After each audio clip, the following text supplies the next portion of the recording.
European ലോകകപ്പ് യോഗ്യതാ റൗണ്ടിൽ തങ്ങളുടെ അപ്രമാദിത്വം തുടരുന്ന സ്പെയിൻ കരുത്തരായ ജോർജിയയെ തകർത്തുകൊണ്ട് തുടർച്ചയായ 5ാം വിജയം സ്വന്തമാക്കി.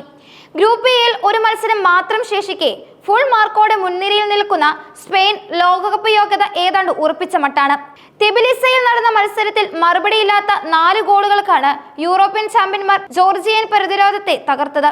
ശനിയാഴ്ച രാത്രി നടന്ന മത്സരത്തിൽ സ്പെയിനിന്റെ ആക്രമണ ഫുട്ബോളിനാണ് ജോർജിയൻ തലസ്ഥാനം സാക്ഷ്യം വഹിച്ചത്. കളിയുടെ തുടക്കത്തിൽ തന്നെ സ്പാനിഷ് മുന്നേറ്റ നിര ആധിപത്യം സ്ഥാപിച്ചു. 11ാം മിനിറ്റിൽ മൈക്കൽ ഒയാർസബാലാണ് സ്പാനിഷ് ഗോൾ വേട്ടയ്ക്ക് തുടക്കമിട്ടത്. തുടർന്ന് 22ാം മിനിറ്റിൽ മാർട്ടിൻ സുബിമെൻഡി ലീഡ് ഇരട്ടിയാക്കി. ആദ്യ പകുതി അവസാനിക്കുന്നതിന് മുമ്പ് 34ാം മിനിറ്റിൽ ഫെറാൻ ടോറസ് വല ചലിപ്പിച്ചതോടെ സ്പെയിൻ 3-0 സുരക്ഷിതമായ നിലയിലെത്തി. രണ്ടാം പകുതിയിലും സ്പാനിഷ് ആക്രമണങ്ങൾക്ക് ശക്തി കുറഞ്ഞില്ല. 63ാം മിനിറ്റിൽ മൈക്കൽ ഒയാർസബാൽ തന്റെ 2ാം ഗോളും ടീമിന്റെ 4ാം ഗോളും നേടി വിജയം ഉറപ്പിച്ചു. ഒയർസബാലിന്റെ ഇരട്ട ഗോളുകൾ സ്പെയിനിന്റെ മുന്നേറ്റങ്ങൾക്ക് കൂടുതൽ ഊർജ്ജം നൽകി. മധ്യനിരയുടെ മികച്ച ഏകോപനവും പ്രതിരോധത്തിലെ കെട്ടുറപ്പും സ്പാനിഷ് വിജയത്തിൽ നിർണായക പങ്കുവഹിച്ചു. ഈ വിജയത്തിനിടയിലും സ്പാനിഷ് ക്യാമ്പിന് അപ്രതീക്ഷിത തിരിച്ചടിയേറ്റത് യുവതാരം ലാമിൻ യമാലിന്റെ മടക്കമായിരുന്നു.